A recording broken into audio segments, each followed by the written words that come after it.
It's indeed yet another great day to talk about real issues that affect young people. Ladies and gentlemen, Anyama Tandia Sikana. Welcome to the Youth Care Podcast brought to you by Copper Rose Zambia with support from Hivos through the SIDA funding. As usual, I'm Harrison hosting it. I'm not alone in the room. I think, let me not be like climate change where I get to switch sides, but I will let my host as well introduce herself.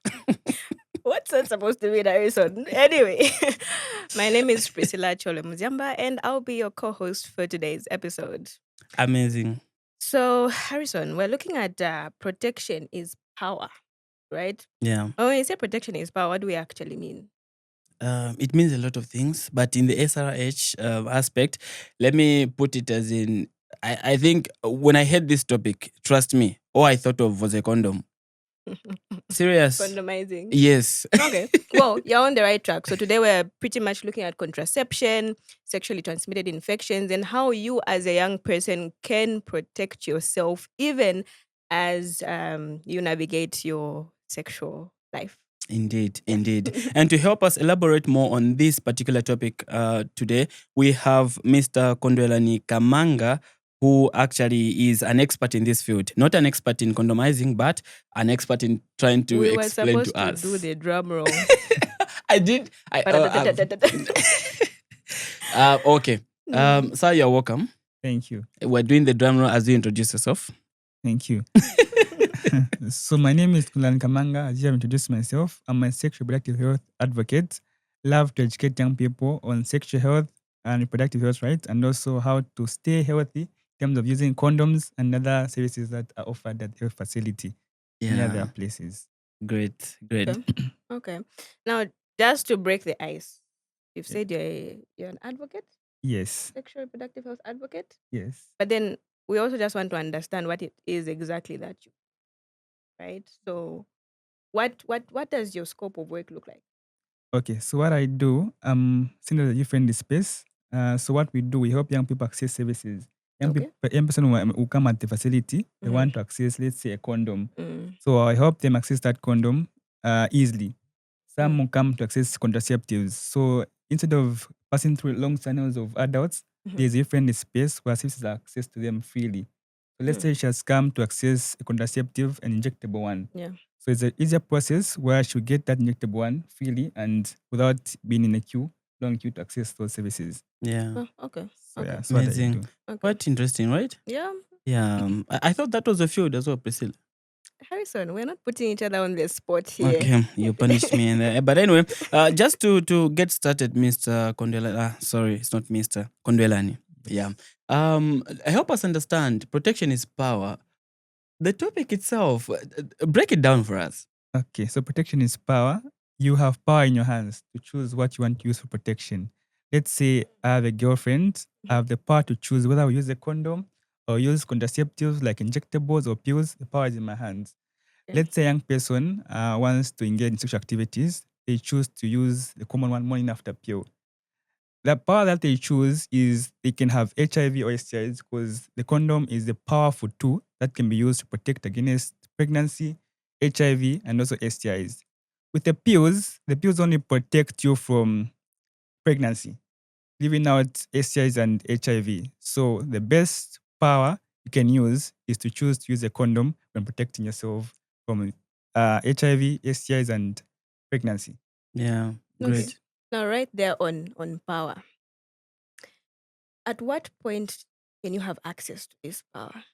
So, for example, are you saying that someone below the age of 10 should have access to that power? Is there like an age range for someone to have that power? To be able to choose whether they want to use a condom or not, whether they need to go for screening or not, HIV testing? Okay, that's a good question. So the age range starts from, this is what we call age of consent. Okay. This whereby you're able to access services at their facility. So Right now, currently, there's a debate in terms of age of consent. There's 16 and 18. 18, yeah. Yes, so there's a debate in parliament between the two. But the constitution says a person becomes an adult at 16 and also at 18. So at the facility, you can get access to these services when you're 16 years old. You can access condoms and also other contraceptives. So the power is in your hands when you're 16 and above. You can access these services at the facility. So before you can access them, is what we call consent. You agree with your partner whether you should use these things or not use these things. But normally, consent should be on you to say yes or no. The partner shouldn't force you to choose something you're not comfortable with. You're supposed to be comfortable to use a condom or contraceptives.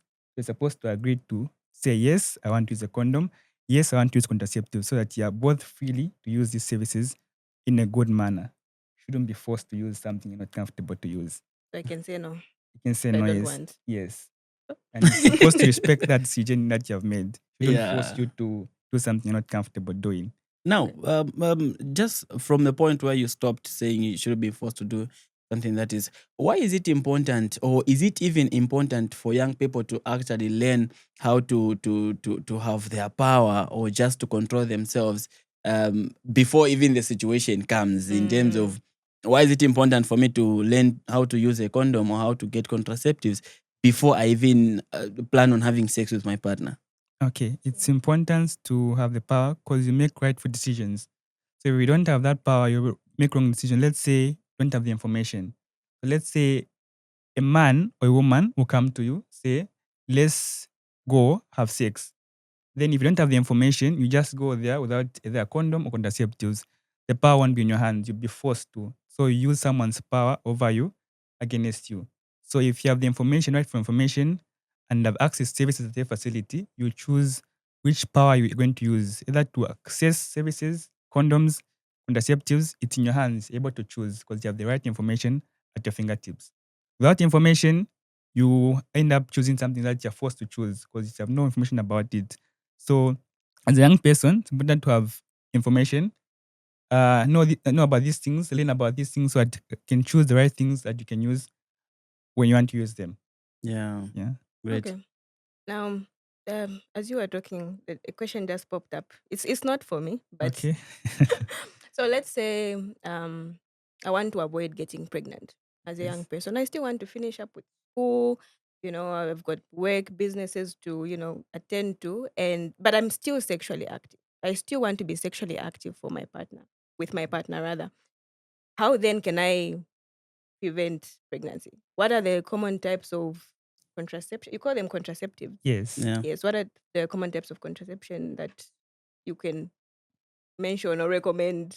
Okay, I'll mention a lot and recommend a few that can be used. Oh, okay. Perfect. I like that Okay. statement. So there's a common one, male condom and female condom, Mhm. which can be both used by male and female. Then we've got injectables, the Provela. Then we've got implant, Jadel, and also IUD, which is implanted inside the woman's vagina.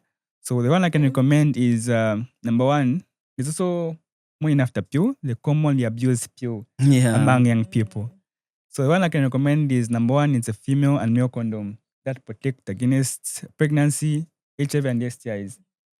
The other one I can recommend are the pills that are taken on a daily basis to prevent pregnancy. Okay. But it's not 100% safe because they won't protect you from HIV and STIs, Mhm. just pregnancy alone.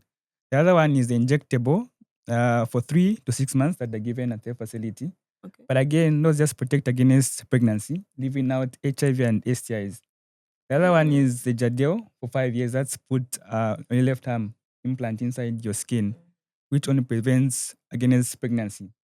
So what you can do as a young person, you can put Jadel or injectable, but also use a condom. You can use two methods at once. So I have injectable or the pills, also use a condom to protect yourself from HIV and STIs.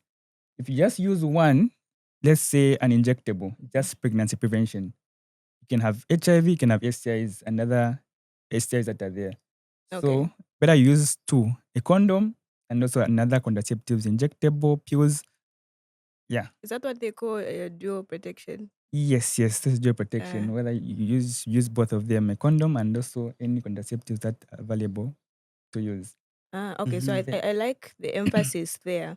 You've talked about some injectables.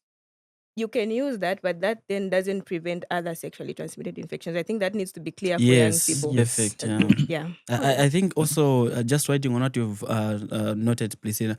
So I want to actually get to a point where I understand this, especially from you as an expert. Mhm. I've heard so many, especially in the society that we come from, a lot of people say, "Kaja kana mimba," but it doesn't say condom. You understand, right? Mhm. So when do I say this condom is actually active, and if in fact, when do I say this condom is effective so that I should avoid maybe it busting and stuff like that? Is there a certain way that I can actually tell to say, "Apa vishtike bwana sikange haina mimba"? Okay, so a condom, before you use a condom, supposed to don't put it in the back of your pocket if you're a man. Don't sit on it. Because if you sit on it, the air inside will be compressed and it can lead to it having holes in it. And if you use it, it can make her pregnant. Then again, check the expiry date of the condom. Check if the expiry date is up to date for you to use it. Then again, the way it's opened, don't use your teeth when opening a condom. Because if you use your teeth, you can tear the inside of the condom. You might be in the Then- heat of the moment. Yeah, Just want the excitement. you No, know? I wish I had the condom. It has where to open from Yeah. the sides. Mhm. Just tear like that, and it's going to open correctly. If you use your teeth, you can bite the condom, and then you use it, not knowing it's broken. Yeah. Then you make her pregnant. Then also don't use a needle or a knife to open it, because you end up breaking it and she'll be pregnant. Then again, don't use the same condom twice. Just one condom, one condom, One round. one round. you wanted That's it. you wanted to omit that. I saw it. Yeah. Yes, one condom, one round. So you can't wash it. No, you can't wash it. It's done. Ungachaya first ungacheka dish pa again. Yeah, just one condom, one round. Because if Okay. you use it twice, the oil that's there, the lubricant is out. So there'll be no friction. So you end up even injuring the girl. So just use one condom, one round, and then you move on one partner. So check the expiry date. Don't open with your mouth. Just open with your hands. And then, check if it's okay to use. Make sure there are no holes inside. Just check if it's 100% okay to use and use it correctly how it should be done. Yeah, I hope young people can pick that, and please don't be in a hurry when opening a condom. No. Circumstances, but Take your time. Take your time, be slow. yeah. Okay. I want to shift you to a different, Okay. when it comes to young people, I've noticed young people and going to hospitals, clinics, Yeah. healthcare facilities, it's like, they're just parallel. And one of the reasons that I've heard is if they want to go and screen, for example, for STIs, that's sexually transmitted infections, right? They fear maybe like they might be judged by healthcare practitioners. But apart from that, why do you think young people don't want to access those services, especially Mhm. going to test or screen for STIs, including HIV and so on and so forth? What other reasons do you think could lead to that? Okay, young people were scared of going to a facility because we fear we'll be judged of things don't have. Let's say I'm scared I'll be judged of HIV or STI, so I'm scared to go at a facility. But the best thing is to access a facility because what happens, we young people, we don't go to the facility. We want something when it happens, we're not scared, that's when we go to the facility. Let's say I get to have an STI. That's when I go to the facility to get tested. When I'm scared. When I'm not scared and everything is okay, I don't go there because I feel everything is okay. But usually how these infections are like an STI, someone can have an STI in their body, but they won't know. When it reaches an extent where it's now severe in the body, it now comes out and then it scares them, that's when they go to the facility. But when they're okay, they don't want to. But it's recommended that one should visit the facility 3 to 6 months to test for HIV, STIs, and other infections that they can have, even UTIs. They can have them. So it's recommendable that they go to the facility 3 times in a week. Because what happens, let's say someone's sexually active, they have sex without a condom, they won't go to the facility. So they're pregnant and then they might have an STI. So once they have those things, they'll be scared. That's when they won't go to a facility to check and find out. But it's advisable they should do these things in a calmly way when they're not scared so that things can be done in a perfect manner to prevent infections going on further. Okay, so you're saying we need to go for checkups. If you're sexually active, go for checkups every, is it 3 to 6 months. Okay. Yes. Okay. So that Okay. you know how your body is and how things are just functioning in your body. So For young people that are afraid, I'm just on the same question. Young people that are afraid to access health services at a health facility. You being on the ground, I'm afraid of the long queues and stuff like that. As people on the ground under the implementation processes, what do you do to actually come to combat that aspect of them? I don't want to be in a queue. Yeah. What basically happens if I'm a young person? I come at Kawata. I knew you from Kawata, yes. so I come at Kawata to access a service. What do you do with me? Do I go on a queue? So as a young person, you don't go on a queue. There's what we call youth-friendly space, where we have services for young people and also SRHR health rights services that are accessed by young people. So what we do, what we normally do, I will explain this on both sides. Let me start with school pupils. So when pupils come to school in the uniform, they're not allowed to be in a queue. Just allowed to go straight, access the service, and go back to school.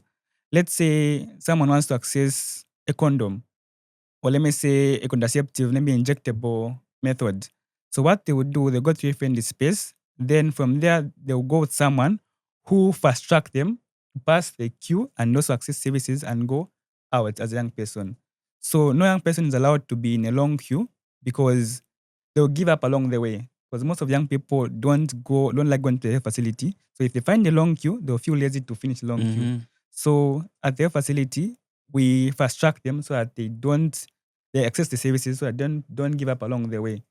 So school pupils, that needed to, then they go back to school. Then other just youths, make sure they access services in a fast manner way so that they don't end up going back along the way. How do you track them?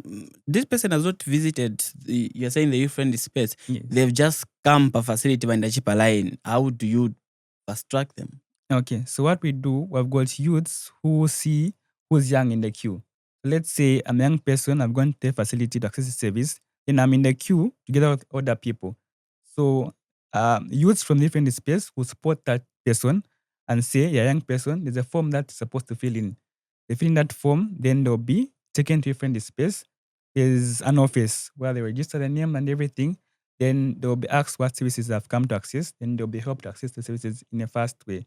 So there's someone in the youth who spots them in a queue, gets them, takes them to different space, and makes sure that things are fast for them so that they can go home. Okay. So that's how it is. It's easy like that. Priscilla, have you heard something like this? No. I'm learning. It's quite new, so it's still rolling Where out. you found? Thought we could, okay. Kawata. Kawata, okay. Yes. We'll Nice. visit his health facility. No problem. Nikadwala yango paka what? Anyway, so I want to bring you back to contraception, right? Okay. I think, is it a year or two ago, I was in Sinazongwe. So Sinazongwe is part of Zambia. And we were interacting with the young people in the community, and we were trying to find out why some of them don't feel comfortable to use some contraceptive methods. For example, even the pills that you mentioned, or the Jadel, all those that you mentioned. And one thing that came out strongly was that they've been told that certain contraceptive methods would prevent them from getting, for example, pregnant, if it's with regards to ladies, pregnant later on in the future.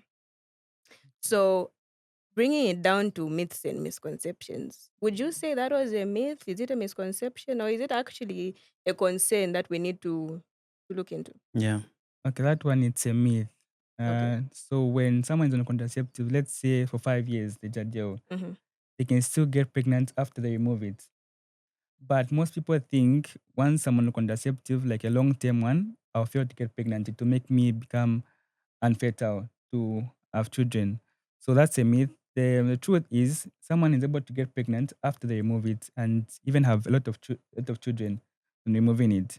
So most people fear having these contraceptives because they feel they won't get pregnant. They feel their fertility will be destroyed. So they avoid those contraceptives and end up getting pregnant. Mm. But my advice is that if you remove it, it can still be fertile, very fertile to have children and children. So Especially the aspect of Vama Kambati, if you've never had a child before, it's your first. Yeah, You've never, exactly. if Yeah. you use a contraceptive, oh my God, you are dead. yes, true. So if you've never had a child before, you can still use the contraceptive. You still have children after you're done using it. It's very much effective. It works like that. Yeah. Yes, there's Amazing. another myth that's there that when someone has sex for the first time, can get pregnant. They can get pregnant because it's their first time to have sex, so they can still get pregnant. But the myth that's there is that they can't get pregnant when they have sex for the first time without a condom. But the truth is they can get pregnant when they have it for the first time. The body is still fertile to have children, so it can happen.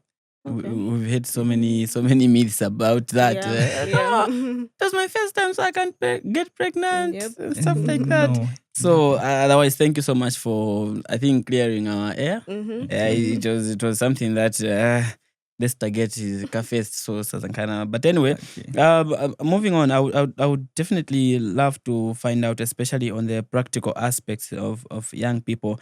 So what would you say is the best way to actually empower yourself via the protection procedures that we have? How should one say to say, okay, manje, I'm comfortable, I'm protected, I'm fully equipped, even if vachitika hivi vintu nilipo che. Okay. So the first one that you're supposed to have access to information. So if you have if you're in a space nearby your place, access information so that you have the information at the fingertips, and also know about the services that are offered at the facility. So if you know about the services, you're able to choose what you want to use. The power is in your hands to choose what you want to use. If you have the information at your fingertips and also have access to these services near you. And also know about consent, because most young people are forced to choose what they don't want to choose. So if you have consent, you agree with what you want to use, what you want to choose. It will be easy for you to choose what can be used around you, not to be forced, but to freely choose. The power is in your hands to choose what you want. Great. Yeah. Okay. Harrison, we're at that point of The oh gosh, saddest moments of our times. where we have to close up. Yeah. But before we do that, what are your final remarks for the young person that's listening to you? We've talked about a lot. We've talked about contraception, protection is power. But what is your advice to young people? That young person who's thinking to themselves, you know what, even though I've listened to this, I'm still not sure if I feel comfortable to visit a healthcare facility.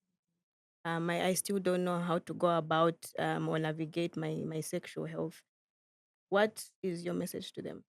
Okay, thank you. So the young person out there feeling lost, feeling uncomfortable, visit a facility. My advice is visit a facility. They'll help you freely. We have people who are friendly, who can talk to you if you need any help, who can you can open up to if you need any help. So visit a facility to access services. Make sure you test if you're sexually active, test for HIV STIs within 3 to 6 months, and also get the power to choose what you want to have. If it's a condom, use a condom. But my emphasis is that visit a facility to access a service that you're comfortable with and feel free. Don't be scared. There are friendly people there. The friendly space is friendly for young people. So feel free to access and live a healthy life. Amazing. Awesome. Yeah. Thank you so much for joining us. Hope to have you next time. Thank you. And there you have it, everyone. We had Mr. Kondwani, who is a sexual reproductive health and rights advocate, and we just discussed everything to do with sexual health. Now, I've been your host, Priscilla Cholwe Muziamba. Remember, this is the Youth Care Podcast brought to you by Copper Rose Zambia with support from Hivos through the SIDA funding. Harrison, It's been until an next amazing time. time. Yeah, until next time, where we get to have more information, get educated, and put it into practice. Awesome. Thank you so much, everyone, for joining us. Catch you later.